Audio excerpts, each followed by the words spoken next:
Taxation shapes a nation's economical landscape, funding its growth, social services, and infrastructures. In the Philippines, tax policies have evolved through different administrations, each shaping the nation's financial foundation in its unique way.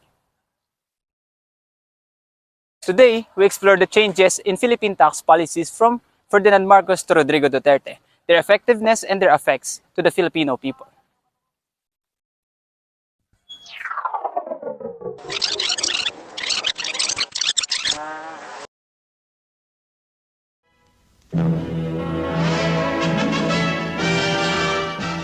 On a rainy day in Washington, pomp and ceremony attend the formal reception of Philippine President Ferdinand E. Marcos. President and Mrs. Johnson give a warm welcome to the Philippine leader and his wife. During Ferdinand Marcos' administration in the 1970s and 80s, tax policy formed part of his larger economic plan as the New Society Program. Marcos focused on rapid infrastructure development and social reform. His administration's tax policies concentrated on funding these projects, which included agriculture program like Masagana 99. However, heavy borrowings and allegation of corruption overshadowed Marcos' tax measure, eventually leading to a debt crisis that would deeply affect the Philippines for years to come. The long agony is over. We are finally free, and we can be truly proud of the unprecedented way we achieved our freedom, with courage and with determination, and most important, in peace. Corazon Aquino assumed the presidency amid a fiscal crisis. Aquino's tax reforms aimed to stabilize the economy and restore the trust in the government. In 1986, she introduced significant changes, including a new value-added tax and a comprehensive tax reform program, increasing tax revenues as a percentage of GDP from 10.7% in 1985 to 15.4% in 1992. These changes helped to alleviate the revenue shortfall that was led by the Marcos administration. But the value-added tax's impact on the cost of living was led to criticism. Ako si Fidel Valdez Ramos. Ay mataimtim na nanunumpa na tutuparin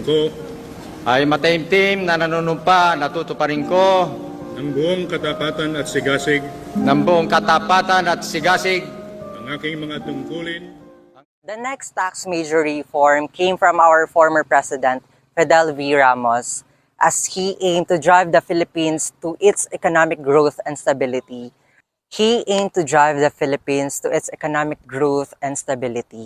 Ramos expanded the VAT or the value-added tax. For those who don't know, value-added tax is a consumption added to each product based on the distribution or the value added to each step. Ramos introduces sign taxes, offered investment incentives to every foreign and local businesses. His comprehensive tax reform program broadened the tax base and improved the collection methods, making our country, the Philippines, growth at its finesse when it comes to economic growth stability.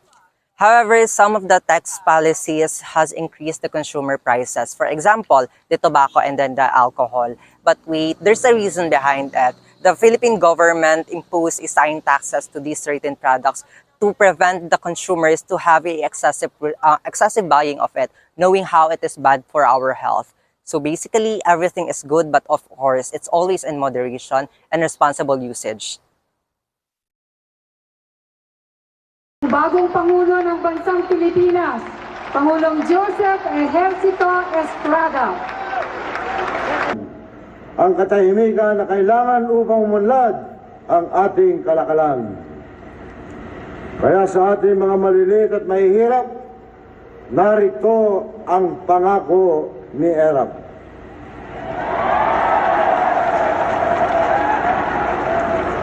Joseph Estrada's brief administration also saw tax reforms, but his policies focused more on poverty reduction. Although he attained VAT, Estrada emphasized programs to benefit the poor, like the comprehensive agrarian reforms program.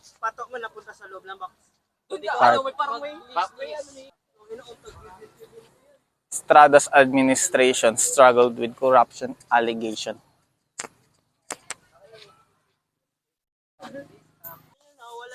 And his presidency was cut short.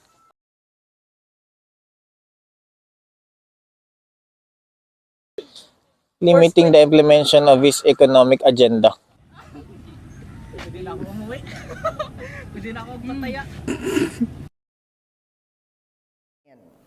We are all very much aware of the challenges the global economic crisis confronted by countries around the world. But I hope we are also all aware that ensuring that we continue. President Gloria Macapagal Arroyo's administration in 2000 faced budget deficit and tried to stabilize the economy through aggressive tax reforms. She raised the VAT from 10% to 12% and expanded its scope. She introduced sin taxes and raised corporate taxes, and generating significant revenue. However, these tax hikes burdened consumers and led to people protests as living costs rose. Our administration is committed to transformation from a country where nice guys finish last to one where those who deviate from the straight and narrow will face punishment for their crimes. Our goal is to empower the citizenry so that regardless of who is in power, the citizenry demands the authentic rule of law. The task I have assigned to my colleagues in government and to myself is to demonstrate. During Benigno Aquino III's presidency, the Philippines saw new economic growth. His tax policy targeted healthcare funding through increase in taxes on tobacco and alcohol. Additionally, Aquino III's administration introduced tax administration reforms to reduce corruption, improving collection efficiency. His policy helped establish the Philippines as the rising tiger economy. Though some critics felt that more progressive income tax reforms was needed to alleviate the tax burden on the lower income population.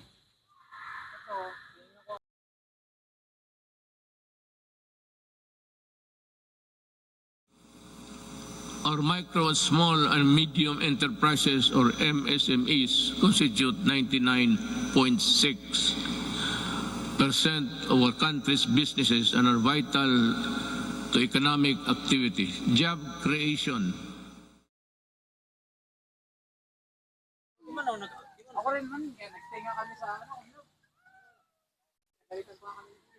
Finally, Rodrigo Duterte's administration introduced sweeping reforms with the tax reform for acceleration in inclusion, or the TRAIN law. TRAIN provided income tax relief for those earning below 250,000 annually but raised excise taxes on fuel, sugary beverage, and other goods. Duterte's corporate recovery and tax incentives for enterprises, or CREATE, Act lowered corporate taxes from 30% to 25%, aiming to support business growth, especially during the pandemic. While these reforms increased government revenue for infrastructure, they also led to inflation, impacting the cost of essentials.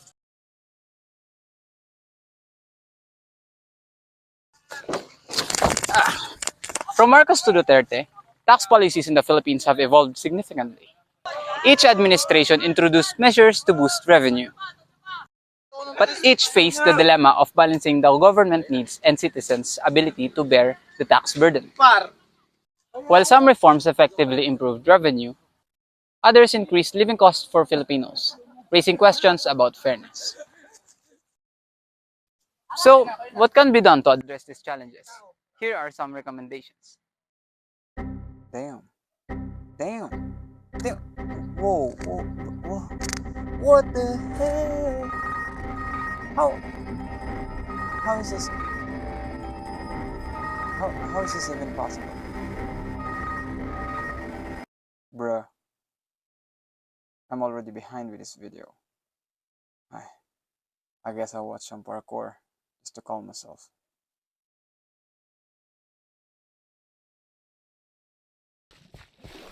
Top 4 recommendations for addressing taxation in the Philippines.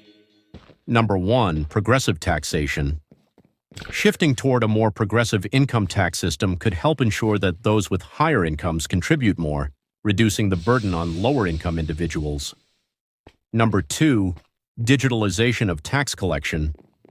Continuing to modernize the Bureau of Internal Revenue and integrating digital systems could curb tax evasion and improve collection efficiency, as started by recent administrations. Number 3, balanced tax incentives. While incentives for businesses are essential, they should be carefully balanced to ensure they benefit local communities and do not lead to excessive revenue loss. Number 4, education and transparency. Providing citizens with clear information on tax use and involving them in budget decisions can improve public trust and compliance. Tax policies shape the Philippine economy and affect millions of lives.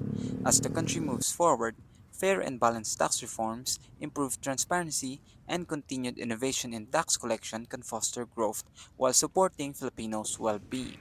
The goal is a tax system that not only fuels development but also uplifts the lives of every Filipino. Go, go, go, go. Quick.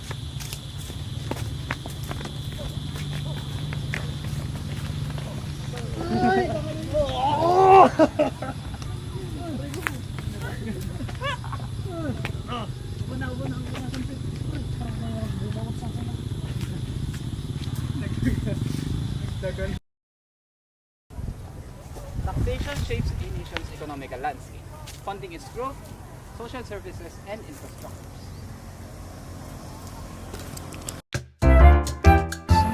Including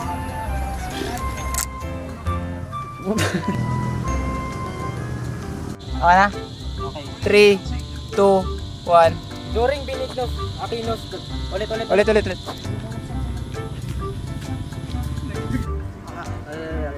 And wala ako.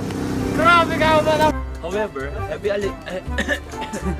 Sige. Literal na nag-joke. Cut. program increasing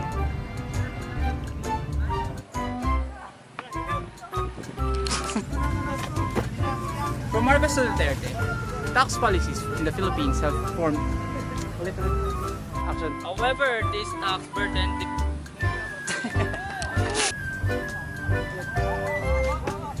hikes burden the consumers. Or expanded. Go, basahin, salita ka ulit Bibinig mo to ulit Record. Sige, atras. However, heavy allegations To alleviate the tax burden on the lower income population.